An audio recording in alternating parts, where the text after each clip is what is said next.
Perkenalkan, saya Orkia Krisnaiban. Di sini saya akan menjelaskan pengertian tentang karya ilmiah.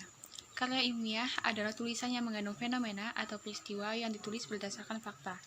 Menurut KBBI atau Kamus Besar Bahasa Indonesia, karya ilmiah merupakan karya tulis yang dibuat berdasarkan prinsip ilmiah berdasarkan fakta dan data. Tulisan karya ilmiah dapat menyangkut berbagai tema, seperti tema ilmu pengetahuan, teknologi, maupun seni yang didapat melalui studi kepustakaan, penelitian, atau pengalaman di lapangan kerja.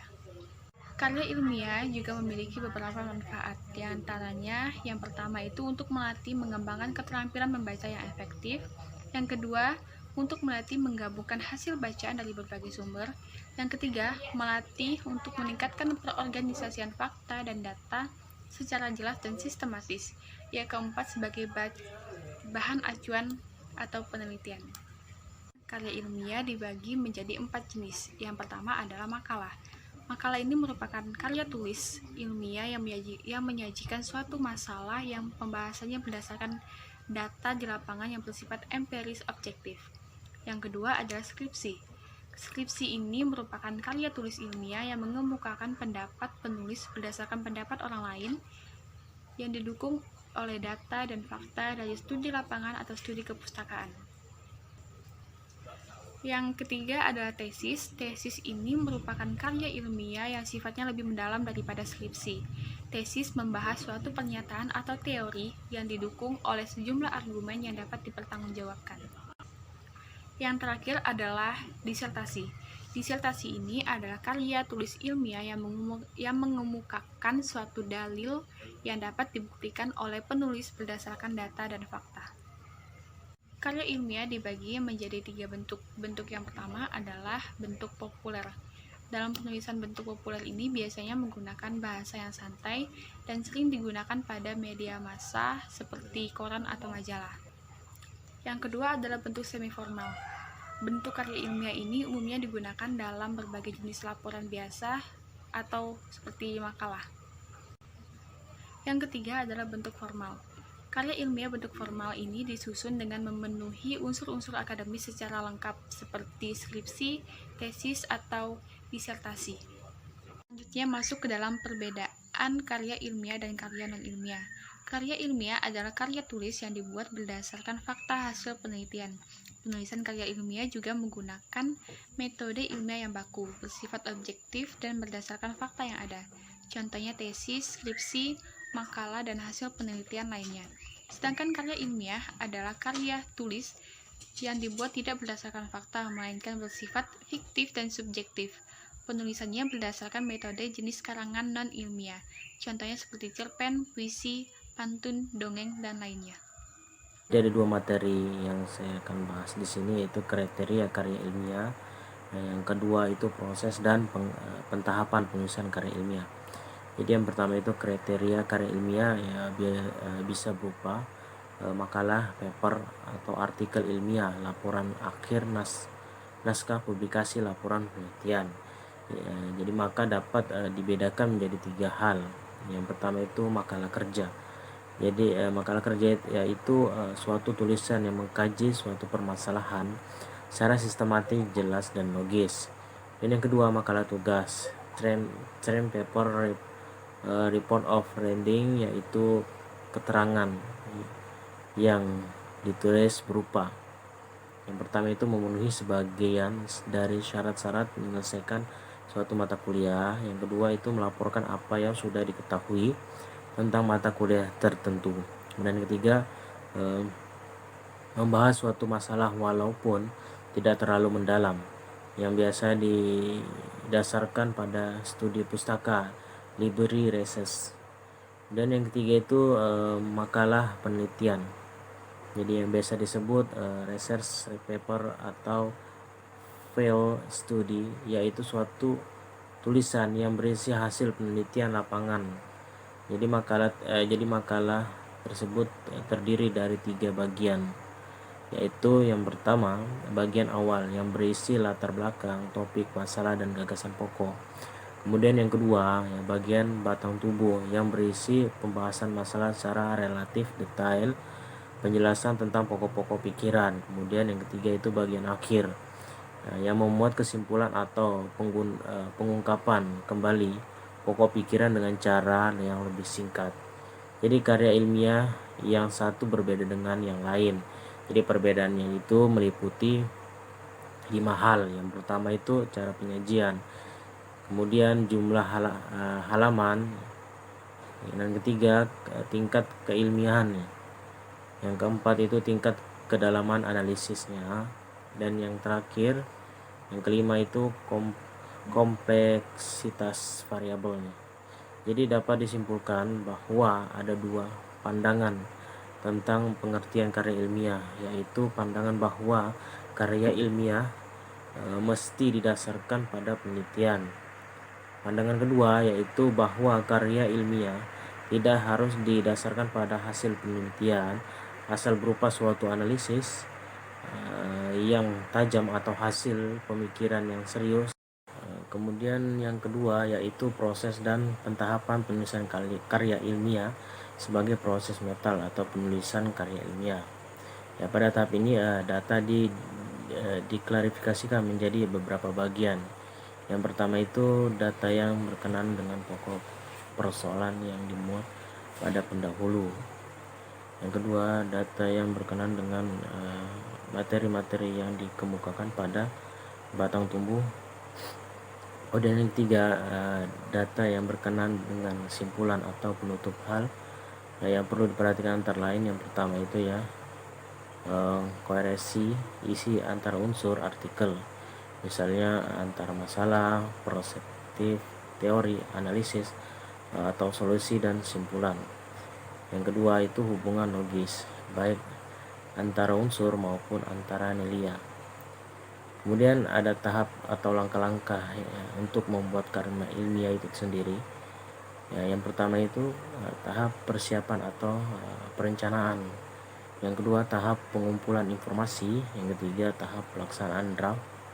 Yang keempat tahap menulis draft. Yang kelima tahap revisi. Yang keenam tahap penyuntingan. Yang ketujuh tahap publikasi, dan yang terakhir yaitu evaluasi. Jadi dalam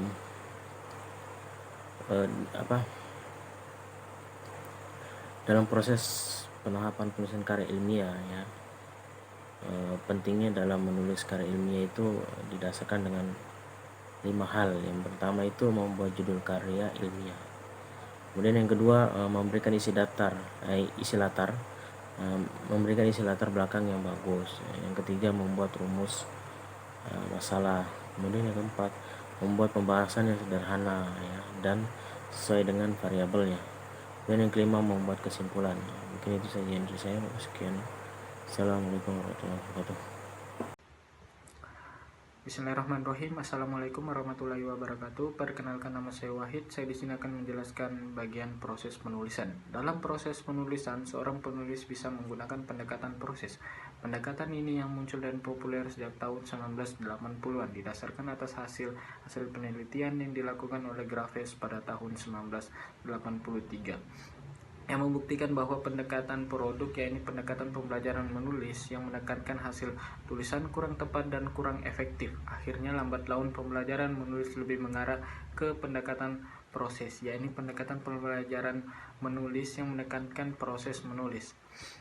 Menurut Tomkins dan Hoskinson pada tahun 1995, fokus dalam proses menulis terletak pada apa yang dialami, dipikirkan, dan dilakukan oleh penulis ketika mereka melakukan proses menulis.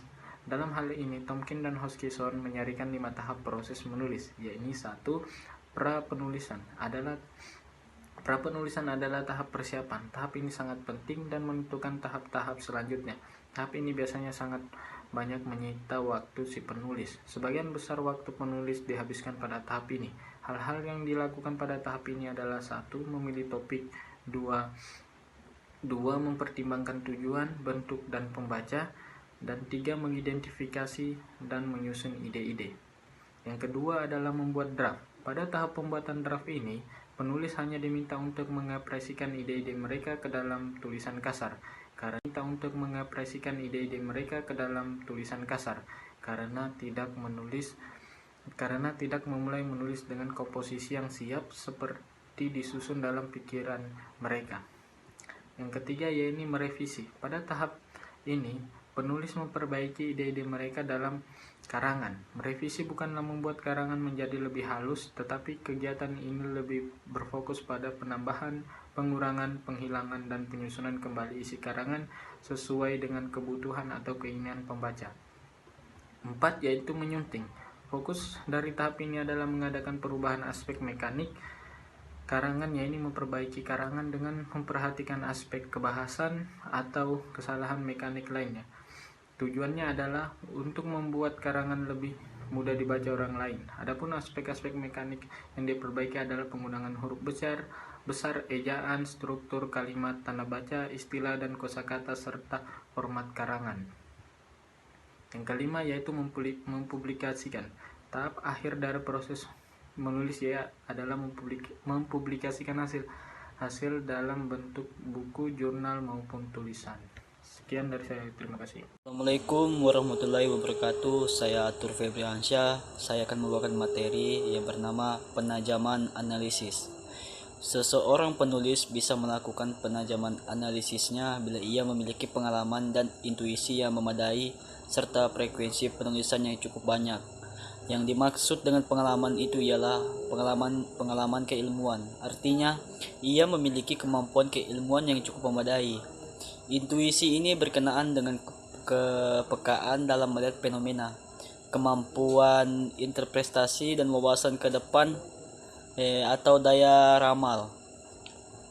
Frekuensi penulisan berkenaan dengan keseiringan seseorang melakukan kegiatan menulis. Dalam hal ini, tulisan pemula dengan tulisan profesional tentu memiliki ketajaman yang berbeda. Penulisan pemula biasanya memiliki perspektif yang sempit, daya tafsir yang rendah atau wawasan ke depan yang kurang. Oleh karena itu, tulisannya tentu saja sangat diwarnai oleh kekurangan-kekurangan itu. Namun demikian, bila ia membiasakan diri terlibat terus-menerus dengan kegiatan menulis, makin lama tulisannya akan semakin memiliki ketajaman analisis. Persyaratan yang harus dimiliki oleh seseorang penulis agar tulisannya memiliki ketajaman analisis diantaranya adalah: yang pertama, ia harus memiliki kemampuan keilmuan. Penulis harus ahli dalam bidangnya. Yang kedua, memiliki kekayaan wawasan. Ia memiliki pengetahuan multidisipliner. Yang ketiga, memiliki kepekaan terhadap perkembangan persoalan, terutama menyangkut perspektif kekinian dan kenantian. Tentu saja hal ini berkaitan dengan intuisi dan pengalaman. Yang keempat, memiliki kemampuan dalam mengembang argumen untuk mengembangkan wacana dengan dasar daya kritis dan logika yang bertujuan untuk mempengaruhi sikap dan pendapat orang lain. Yang kelima, memiliki konsistensi pemikiran, mampu mengendalikan diri dalam batas-batas wilayah pemikirannya atau bersifat proporsional atau mampu menghindarkan diri dari penyimpangan-penyimpangan. Yang keenam, memiliki koherensi, artinya semua fakta yang dijadikan bukti harus koheren dengan pengalaman manusia atau pandangan dan sikap yang berlaku. Yang kedelapan, bahasa dalam karya ilmiah. Ragam bahasa, pilihan kata, kalimat efektif, paragraf, dan pengembangnya. Yang terakhir adalah ejaan. Terima kasih. Di sini saya akan menjelaskan teknik pengutipan dan daftar pustaka. Pengutipan adalah penggunaan teori, konsep, ideal, yang lain sejenisnya yang berasal dari sumber secara langsung maupun tidak langsung. Kutipan langsung adalah kutipan yang ditulis sama persis dengan sumber-sumber aslinya, baik pun ejaan maupun rujukan.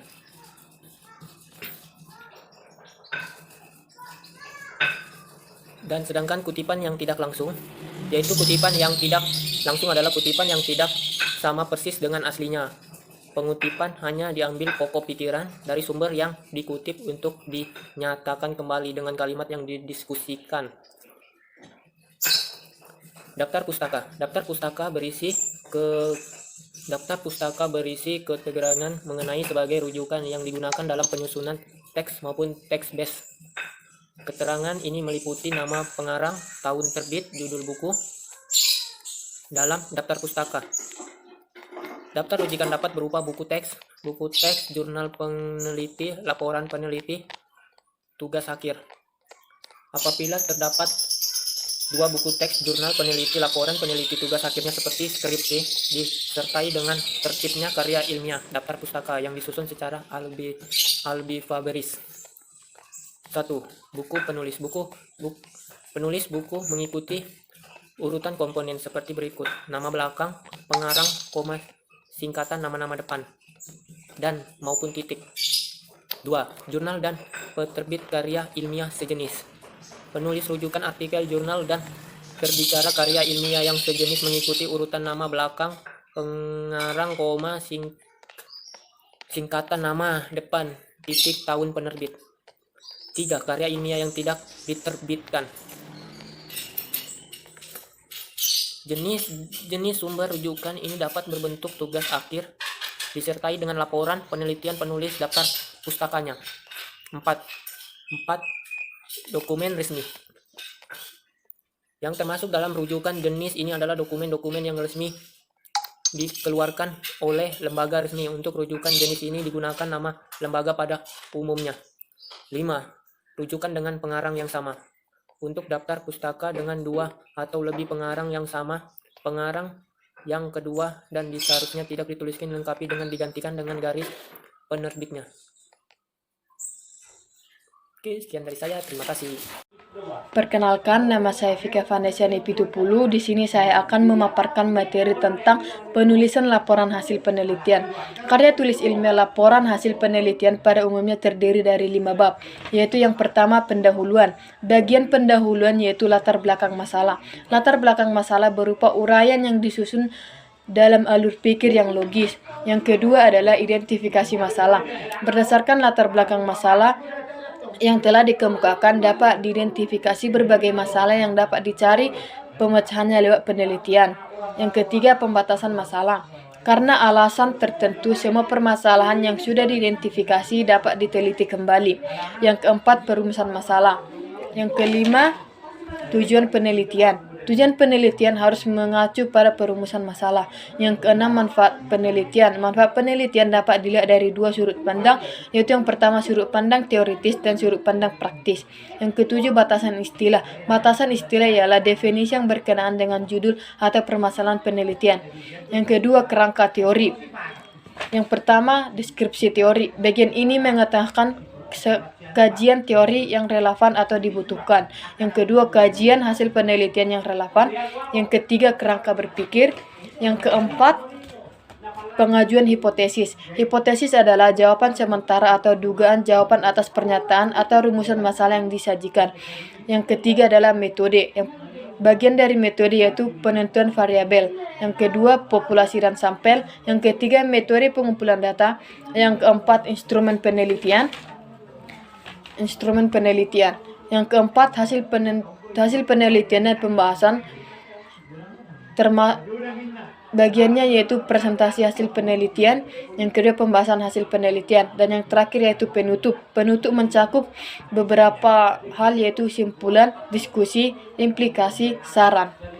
Pada bagian akhir laporan penelitian dikemukakan pula daftar pustaka dan beberapa lampiran yang diperlukan. Materi yang kedua yaitu materi penulisan artikel atau makalah. Ada 3 jenis makalah atau artikel yang dimuat dalam berkala ilmiah, yakni berupa yang pertama laporan studi empiris, yang kedua makalah resensi yang merupakan evaluasi kritis, yang ketiga adalah makalah teoretis. Demikian pemaparan materi dari saya. Sekian dan terima kasih.